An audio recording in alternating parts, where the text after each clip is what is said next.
exposure involves taking a frame of film and exposing it not only to the original image, but also to a second image. The outcome is the images in the picture appear as if they're together in the photo, when in reality they were captured at two separate times, but on the same piece of film. A lot of UFO hoaxers use this double exposure technique to make it seem like they've taken a photograph of a genuine UFO. But the first photo was the one that said, you can't just pass this off completely as double exposed hoax. Because the first one shows the tree blocking part of this object. And you can't do that in a simple double exposure. You could do it with a so-called masked double exposure, where you make a mask that blocks out the background light. But it'd be impossible to do that with one of these handheld cameras. You have to get very accurate registration between, say, the edge of the tree and where the edge of the object is being blocked by the tree. In the mythology of the Gulf Breeze sightings, it was only Ed Walters that saw the craft, only Ed Walters that took the pictures. So in reality, there were a whole bunch of witnesses before Ed Walters, before he even saw the craft, and a whole bunch of witnesses concurrent with Ed Walters while he was seeing the craft on repeated occasions. There were a dozen other people who said they saw exactly the same thing, several hundred people who saw something that could have been related. And so you have to ask yourself, does it make any sense to say Ed Walters' photos were a hoax, but everybody else's sightings were real? Do you think this could possibly be a hoax? No.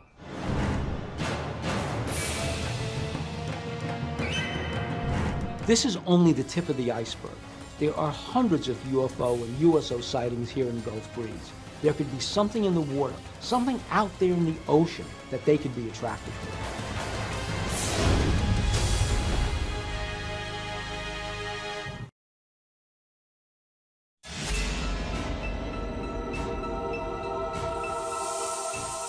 My heart was racing. I didn't know if I was going to collide with the object.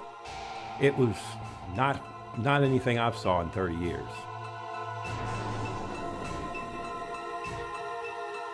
In November of 2007, Captain Keith Broussard is sailing his small boat from Panama City to Gulf Breeze, Florida, when suddenly a green, glowing, unidentified submerged object appears right under his boat.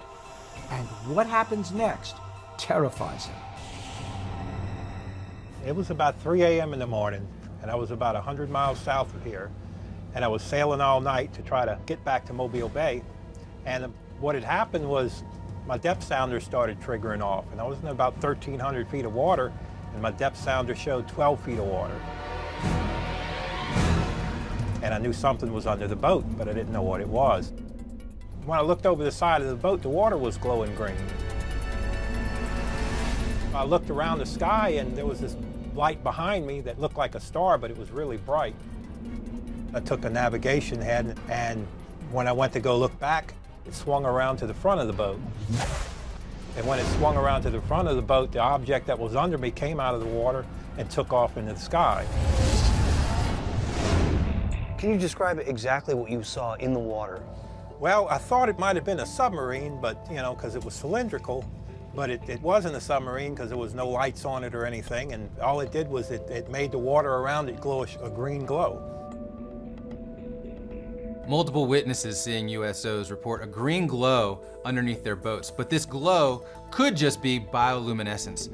Bioluminescence is a chemical reaction in the water that produces light.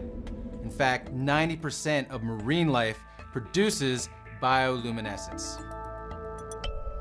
And describe for me the interaction it had with the water. I guess you'd say the water domed in front, and then it broke out of the water.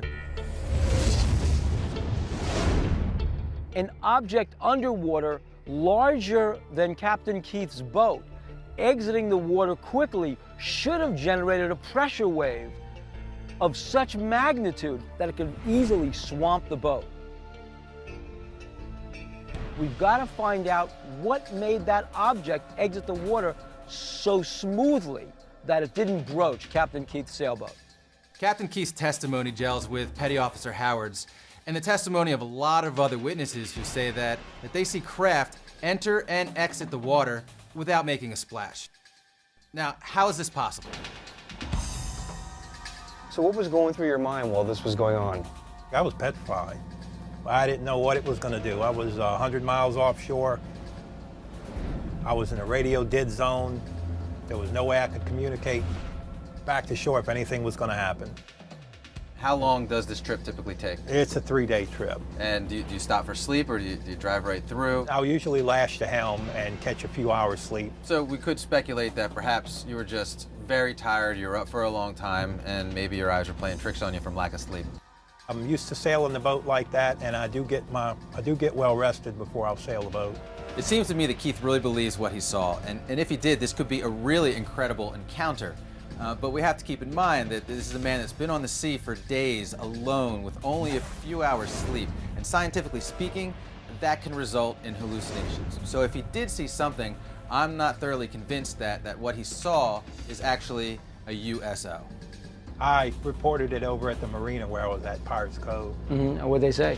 They sat there and they said, "Oh, it happened to you too." They've told me that you'll run into some strange things out there. And like I said, I've sailing 30 years, that's been the strangest I've seen. The green glow that Captain Keith reports seeing sounds similar to what some local shark fishermen are seeing just off the coast of Gulf Breeze. Sometimes when we're out in the ocean, we'll see lights in the water. There'll be circles, probably about 10 feet deep, green colored and glowing looking.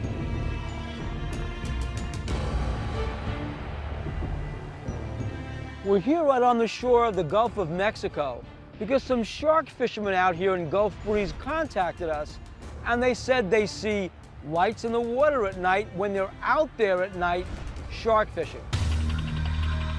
All right, basically what we do is we'll kayak all this bait out for shark fishing about 500-600 yards.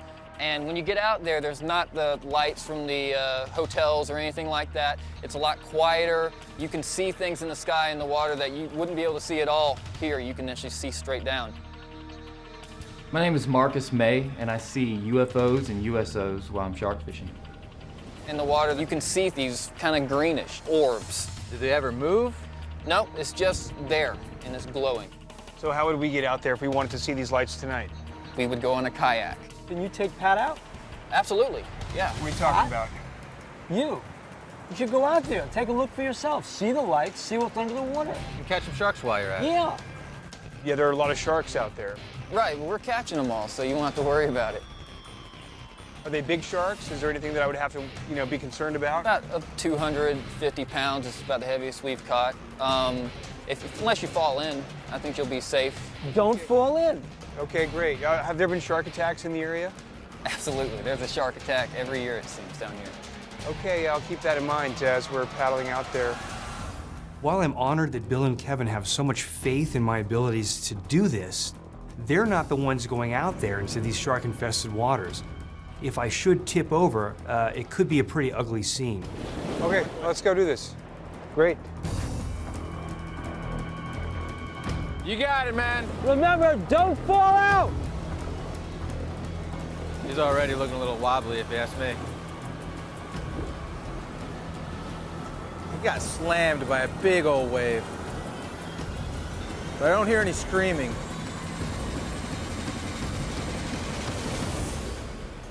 Can you see anything in the water? When I put my paddles in the water and stir the water, you do get some of the bioluminescence, but it takes a lot to create it. Pat is able to cause the lights themselves just by violently pushing his oar through the water. This is bioluminescence. That's what he's seeing out there, a chemical reaction caused by an organism. And the result of this chemical reaction is an emission of light. This is a very good explanation to what all the fishermen are seeing themselves. We've dropped the bait. There are, Marcus says there are sharks around us at this time. I'm seeing shadows under the boat, but I'm not getting a clear view of anything. We don't have any moonlight tonight, so the water's really, really dark. The shore seems really far away. If I got into trouble out here, it looks like it would be a long paddle back. This would be a bad spot to have trouble in. How stable is it out there? Can you keep the thing steady? The kayak is rocking a little bit, but it's not bad. Hang on, I think I just felt something bump my kayak.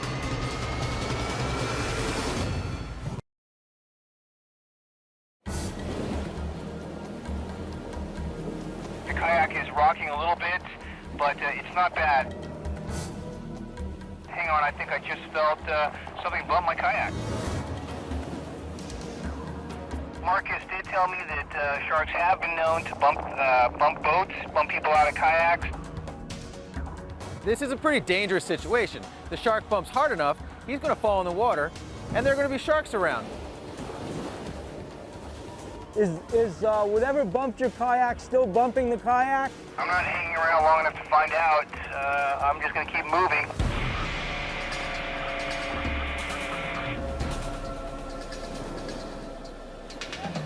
There he is! Hey, you did it! Wait, Marcus, where's Pat? I don't see Pat. Was Pat behind you? Yeah. I don't see Pat.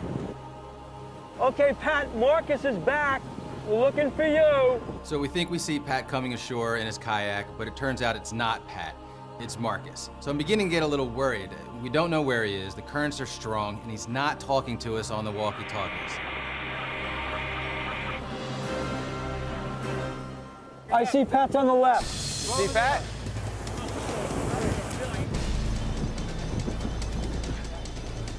Nice, yeah, a little bit. You know, I almost tipped over because the swell picked up out there, some high winds. So you got bumped by a shark. Was that scary? That was the scariest moment for me, knowing that we just dropped the bait, lots of chum. There are sharks everywhere. It was intense, but while I was out there, by digging my paddle into the water, I managed to recreate the green glow caused by bioluminescence. So maybe the green glow that people are reporting is just bioluminescence.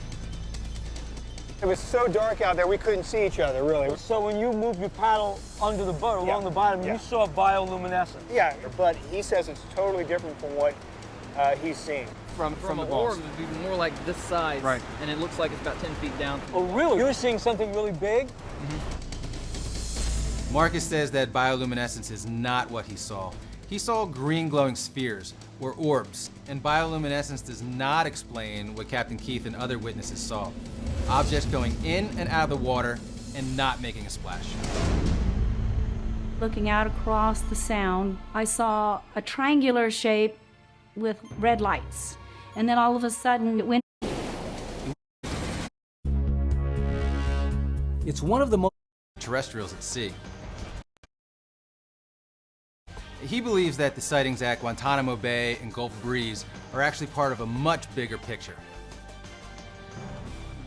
The whole USO, the chassis of the machine is in apparatus.